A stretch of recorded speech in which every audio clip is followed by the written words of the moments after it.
the nobility to be still,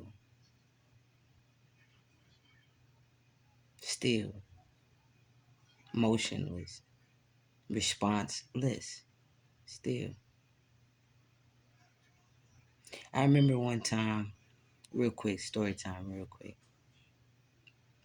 I remember one time when I was incarcerated. No, not all my stories are about incarceration. I remember one time I was incarcerated though, and I was required to take a class to be released. So at that time though, um, I was what you would consider troubled based upon the idea that I just would like to be left alone, and all rules didn't necessarily apply to me. And so um, I had clashes with, certain authority perspectives, trouble. So I get to this class on this particular day, and the teacher, he's very extremely flamboyant, but he's funny and he's cool, and he's real enough. You know what I mean? He's a Leo, so he was a previous addict, seen some things, been through some things. So, but normally in this class, I would kind of just do my own thing or whatever, and for whatever particular reason, he never really bothered me. But on this particular day, I was leaving to go and head to his class, and I stumbled upon a devotional, a daily devotional, and I looked down and I read it for that particular day, and it said on this day it will be a requirement in some wording or another that an individual will have to be at peace enough to have the nobility to be still on this day. Some situation, circumstance, and or encounter would require this nobility.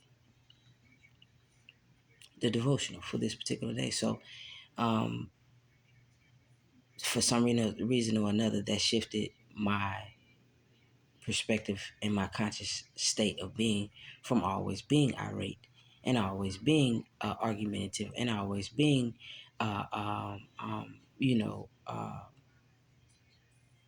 rebellious extremely. So we get to this class, everybody's doing this thing, but for some reason or another, this teacher on this day is picking and poking specifically, and I can't figure out why, but I remembered that for some reason or another, I would have to have the nobility on this day to be at peace enough to be still. So I'm sitting in this class and I'm not paying any attention to any of the energy that's coming from this particular teacher on this day, but I suppose at some point he realized that I understood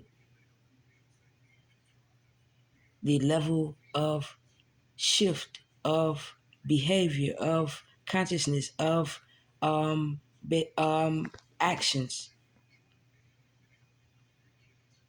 Because what he said to me was, you know something? And he used to call me Thaxton. He couldn't say my name.